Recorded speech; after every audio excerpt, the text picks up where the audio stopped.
الحمد لله وكفى وسلام على عباده الذين اصطفى أما بعد فأعوذ بالله من الشيطان الرجيم بسم الله الرحمن الرحيم قال الله سبحانه وتعالى وأقاموا الصلاة وآتوا الزكاة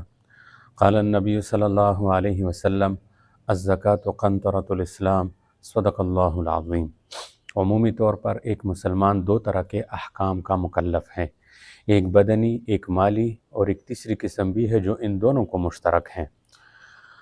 تو انہی مالی احکام میں سے ایک زکوٰۃ ہے۔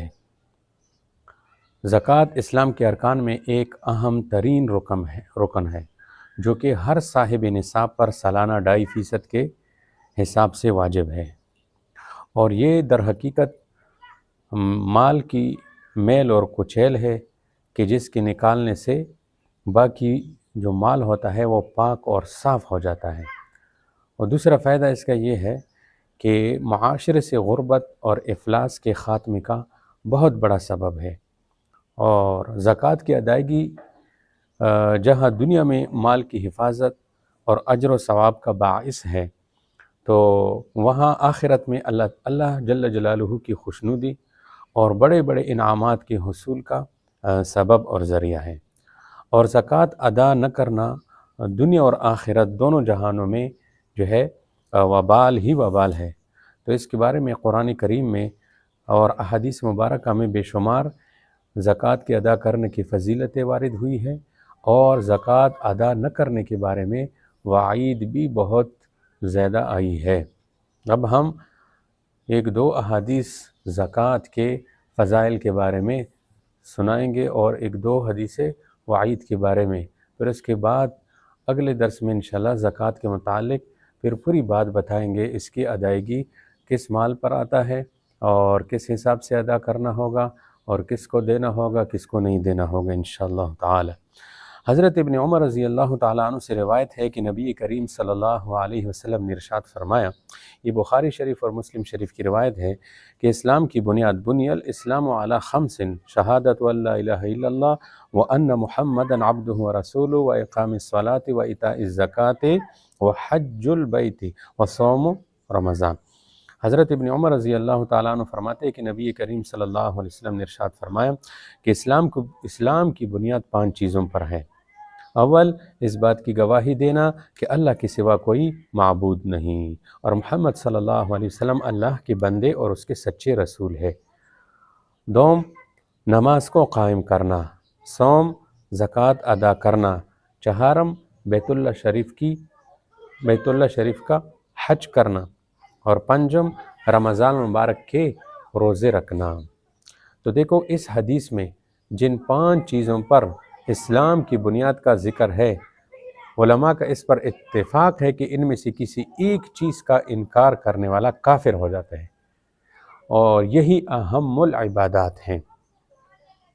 اسی طرح حضرت ابو ہریرہ رضی اللہ تعالیٰ عنہ اور حضرت ابو سعید رضی اللہ تعالیٰ عنہ فرماتے ہیں، یہ نسائی شریف اور ابن ماجہ شریف کی روایت ہے کہ رسول کریم صلی اللہ علیہ وسلم نے ہمیں ایک دن خطبہ دیا جس میں ارشاد فرمایا، قسم ہے اس ذات کی جس کے قبضہ قدرت میں میری جان ہے۔ 3 بار یہ قسم ارشاد فرمائی، پھر اپنا سر مبارک کو جھکایا، تو صحابی فرماتے ہیں کہ یہ دیکھ کر ہم میں سے ہر ایک نے سر جھکایا اور ہم نے رونا شروع کر دیا کہ نہ معلوم آپ علیہ السلام نے کس بات پر جو ہے قسم اٹھائی۔ تو تھوڑی دیر کے بعد نبی کریم صلی اللہ علیہ وسلم نے اپنا سر مبارک اٹھایا، اس حال میں کہ آپ کے چہرے پر خوشی تھی، اور آپ پر خوشی اور مسرت دیکھنا ہمیں سرخ اونٹوں سے زیادہ محبوب تھا۔ تو نبی علیہ السلام نے ارشاد فرمایا کہ سنو، جو بندہ 5 نمازوں کا اہتمام کرے اور رمضان المبارک کے روزے رکھے اور زکوٰۃ ادا کرے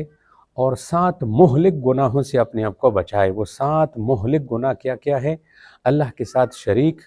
یعنی شرک کرنا، جادو کرنا، ناحق قتل کرنا، اور سود کھانا، اور یتیموں کے جو مال ہوتے وہ کھانا، اور میدان جنگ میں دشمن کو پیٹھ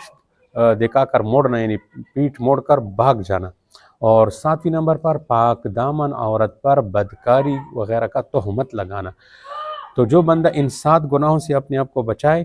اور 5 نمازوں کا اہتمام کرے، رمضان مبارک کے روزے رکھے اور زکوٰۃ ادا کر لے، تو اس کے لیے جنت کے دروازے کھول دیے جائیں گے اور اس کو کہا جائے گا کہ سلامتی کے ساتھ جنت میں داخل ہو جا۔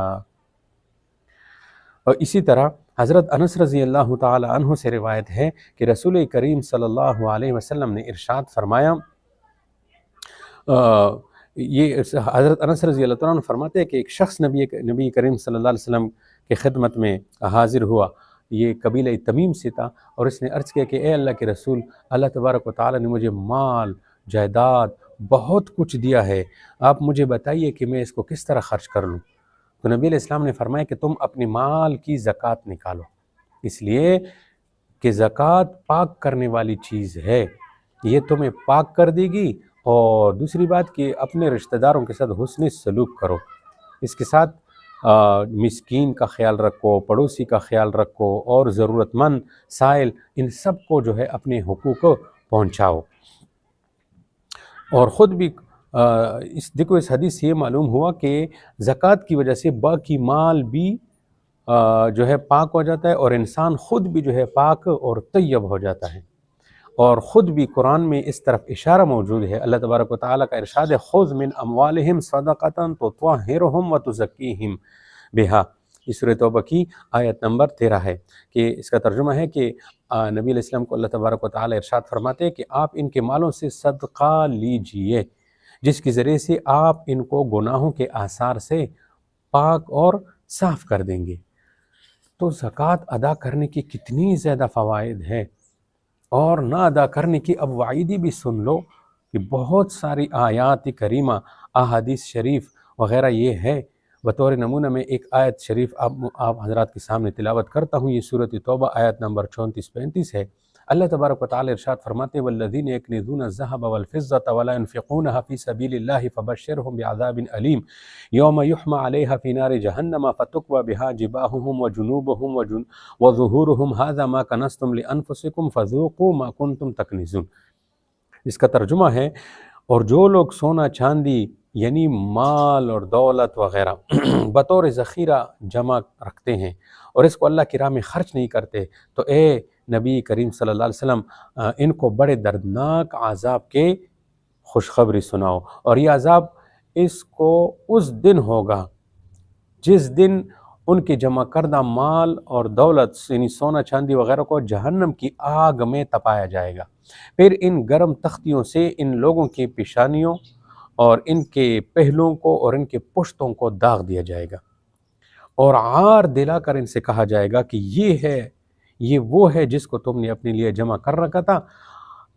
تم اب اپنے ذخیرہ اندوزی کا مزہ چکھ لو۔ تو دیکھو، اگر کوئی مالدار مال کے حقوق ادا نہیں کرتا تو قیامت کے دن میدان حشر میں جنت اور دوزخ کا فیصلہ ہونے سے پہلے ایک دردناک سزا تو یہ دی جائے گی کہ اس مال کو خوب تیز سے تیز گرم کر دیا جائے گا، اس طرح کہ دولت پر آگ دہکائی جائے گی۔ جو چیز آگ کی اوپر رکھ کر گرم کی جاتی ہے وہ اتنی گرم نہیں ہوتی، ٹھیک ہے، جتنی آگ کی نیچے رکھ کر جو ہے اس پر آگ جب جلائی جاتی ہے تو وہ بہت زیادہ گرم ہوتی ہے، اس لیے تحما ہیا کی بجائے تحما علیہا فرمایا۔ پھر یہ گرم کرنا جہنم کی دہکتی ہوئی آگ میں ہوگا، جس کی گرمی العیاذ باللہ دنیا کی آگ سے جو ہے 69 گنا زیادہ ہے۔ پھر اس سے اس بندے کے پیشانی، پہلو اور پیٹھ کو داغ دیا جائے گا، اور اس مالدار کا جسم اتنا موٹا کر دیا جائے گا کہ سارے روپیوں کو الگ الگ جو ہے داغ جو ہے دے سکے، کوئی روپیہ دوسرے روپے سے لگ نہ پائے گا، کیونکہ بخیل دولت مند آدمی جو ہوتا ہے نا، جب اسے اللہ کی راہ میں خرچ کرنے کے لیے کہا جاتا ہے تو اس کی پیشانی پر بل آ جاتا ہے، زیادہ کہا جائے تو اعراض کر جاتا ہے، اور ادھر ادھر جو ہے موڑ جاتا ہے، اگر اس پر بھی جان نہیں بچتی تو پیٹ پھیر کر یہ چل دیتا ہے۔ اس لیے اس کی دولت کو تپا کر انہی 3 مواقعوں پر داغ دیا جائے گا، اور دوسری سزا یہ دی جائے گی کہ اس کی دولت قیامت کے دن زہریلی ناگ سانپ کی شکل میں آئے گی، انتہائی زہریلی پن کی وجہ سے اس سانپ کے جو سر کے بال ہوں گے وہ جڑ چکے ہوں گے، جس کی آنکھوں کے اوپر 2 سیاہ نقطے ہوں گے، پھر وہ سام اس کے گلے کا توق بن جائے گا، پھر اس کی دونوں باچیں پکڑے گا اور کاٹے گا اور کہے گا کہ میں تیری دولت ہوں، میں تیرا خزانہ ہوں، تو اپنے دولت پر سانپ کی طرح جو ہے بنا بیٹھا تھا اور خرچ کرنے کے موقعوں پر خرچ نہیں کرتا تھا، اب مزہ چکھ لو اس کا جو ہے۔ تو زکوٰۃ اور واجبی صدقات ادا نہ کرنے کا یہ جو ہے سزا ہے۔ اسی طرح حضرت ابو ہریرہ رضی اللہ تعالیٰ عنہ سے روایت ہے کہ نبی کریم صلی اللہ علیہ وسلم نے ارشاد فرمایا، مجھ پر 3 قسم کے آدمی جو ہے پیش کیے گئے جو سب سے پہلے جنت میں داخل ہوں گے، اور 3 وہ جو سب سے پہلے دوزخ میں داخل ہوں گے۔ تو 3 وہ جو سب سے پہلے جنت میں داخل ہوں گے، ان میں پہلا شہید، اور دوسرا وہ غلام جس نے اپنے رب کی عبادت کی، یعنی اللہ رب العزت کی خوب عبادت کی اچھی طرح، اور اپنے مولا جس کا یہ غلام ہے اس کی بھی اچھی طرح خدمت کی، اور تیسرا اہل و عیال والا وہ شخص جس کو اللہ نے جو روزی دی اس پر قناعت کی اور لوگوں سے سوال کرنے سے بچتا رہا۔ اور وہ 3 آدمی جو سب سے پہلے جہنم میں جائیں گے، ایک اس میں ظالم بادشاہ ہے، اور دوسرا مالدار جو اپنے مال میں اللہ کا حق ادا نہیں کرتا، یعنی زکوٰۃ نہیں دیتا، اور تیسرا وہ فقیر جو باوجود فقر کے تکبر کرتا ہے۔ تو زکوٰۃ ادا نہ کرنے کی جو ہے وعید بھی بہت سے ہے۔ اب جب ہم نے سن لیا کہ زکوٰۃ ادا کرنا یہ اللہ تبارک و تعالیٰ کا حکم ہے،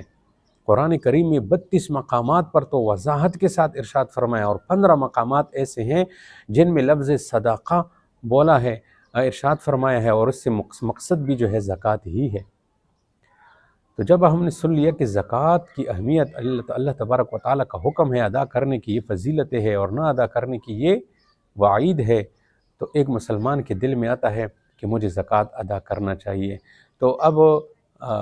یہ بات بھی ضروری ہے کہ ہمیں پتہ چل جائے کہ زکوٰۃ کن اموال پر آتا ہے اور اس کی ادائیگی کے کیا طریقہ ہے۔ انشاءاللہ وہ ہم اگلے درس میں بتائیں گے۔ وآخر دعوانا الحمدللہ رب العالمین۔